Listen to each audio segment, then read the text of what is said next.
Let me tell you a story about Florence Corcoran from Louisiana. She was in the middle of a high-risk pregnancy when her health insurance company denied her doctor's recommendation for hospitalization. She got a second opinion, and they denied it again. During the last month of her pregnancy, the baby went into distress, and because she had been denied monitors and denied hospital supervision, the baby did not survive. Our current system left her without a real remedy. This is unacceptable. Those are not my words. Those are the words of the late Senator Ted Kennedy, spoken in June of 2001. You see, Senator Kennedy understood that the law provides no remedy for someone in Mrs. Corcoran's position, someone who is denied health care as an employee of an employer-sponsored plan or a member of a union. You will learn today she was a member of a union, and when her plan denied her care and her baby died, the court ruled, based on a United States Supreme Court ruling, that she and her husband could recover nothing for the wrongful death of their child. You heard me read Senator Kennedy's quote, talking about Florence Corcoran. The Corcorans knew Senator Kennedy. They met with him and they talked with him, and he championed their cause. And they are here today. I'd like to invite forward Mrs. Florence Corcoran and her husband, Wayne. I got pregnant again. And what happened here was the same type of high-risk pregnancy that all the doctors were following me through. And we all had agreed that we'd stay with game plan A that had happened the year before. Somewhere around my 28th week, I had to go into the hospital. And while I was in there, only for 2 weeks, my health care insurance advised my doctor that they were cutting off my medical benefits because they felt that I could get the same kind of care at home that I was getting in the hospital. Well, unfortunately, when I came home, there was no monitors around the clock, just a nurse that came in during the day and checked on me.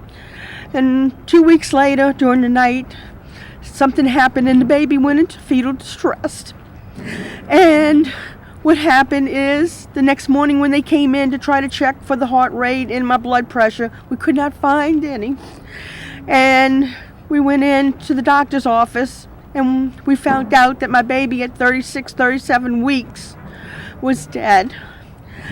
I had a hard time adjusting to all of this because this was an insurance company that overrided my doctors and their say.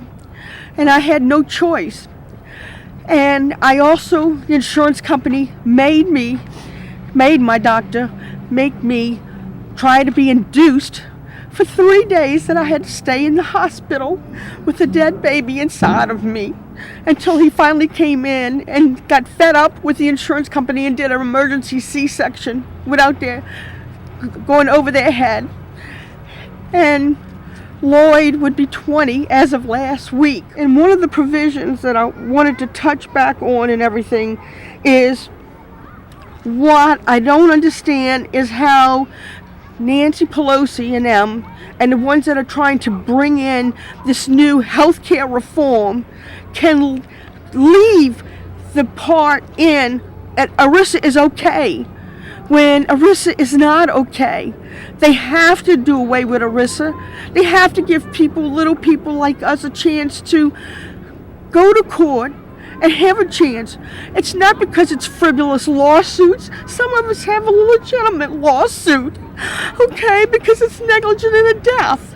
And we don't have time for all of that.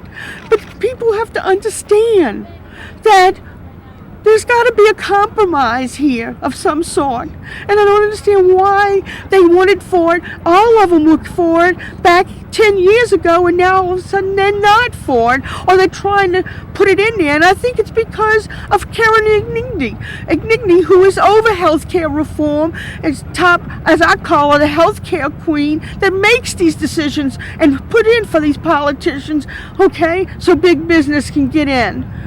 And another thing is that I would like to let you know that in closing, that I want to put in my way here a face and a picture of my baby and a death certificate so people will understand.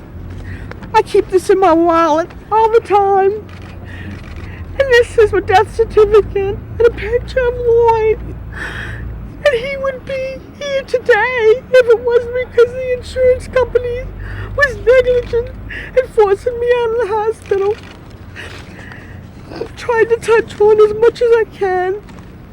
I know I might have probably missed some things, but please understand that we should work on this and not let it help. And it wasn't money. It wasn't money involved. It was the fact that so nobody else ever has to go through what I went through by losing my baby. I want to thank you very much, and thank you, Congressman Shadegg. Good. You did a good job. Thank you. Thank you.